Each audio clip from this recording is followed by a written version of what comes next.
কি হয় আপনার? Boyfriend, husband? জি জি হাজবেন্ড। তো আপনি রিফাতের ওয়াইফ, আপনি নিচে দাঁড়িয়ে আছেন কেন? আপনি উপরে যাবেন, আসেন। না না আজকে না হয় না, আজ আপনি যদি ওকে একটু কষ্ট করে নিচে পাঠাতেন আমার জন্য খুবই ভালো হতো। ও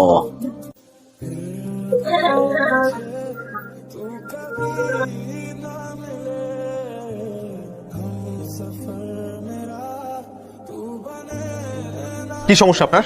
সমস্যা কি আপনার? আমাকে ফলো করতে করতে আমার অফিস পর্যন্ত চলে আসছেন, এখানে এসে সিন ক্রিয়েট করছেন কেন? প্রবলেম কি আপনার? I remember everything. এটা আমার কাজের জায়গা। এখানে এসে আপনি মিথ্যা কথা বলছেন, you are my wife, you are not my wife. আপনার সাথে আমার কোনো ধরনের সম্পর্ক নেই। আপনি আমার স্টুডেন্ট ছিলেন, দ্যাটস ইট। আগেও একবার আমার ক্ষতি করার চেষ্টা করেছিলেন, এখনো আবার ক্ষতি করার চেষ্টা করছেন। ওয়াই? আমি আপনার সাথে কোনো অন্যায় করেছি? কোনো কুপ্রস্তাব দিয়েছিলাম আপনাকে? না, দেইনি। কিন্তু আপনি উল্টা আমার ক্ষতি করার চেষ্টা করেছেন। আমার শুনতে হয়েছে আপনার মায়ের কাছ থেকে যে আমার ফ্যামিলি খারাপ, আমার বাবা মা খারাপ। সেদিন আমি কিচ্ছু বলি না, শুধুমাত্র আপনার দিকে তাকিয়ে, কারণ আমার মনে হচ্ছে আপনি ছোট মানুষ, আপনি হয়তো বা না বুঝে এই কাজটা করে ফেলেছেন, বাট নট এনিমোর।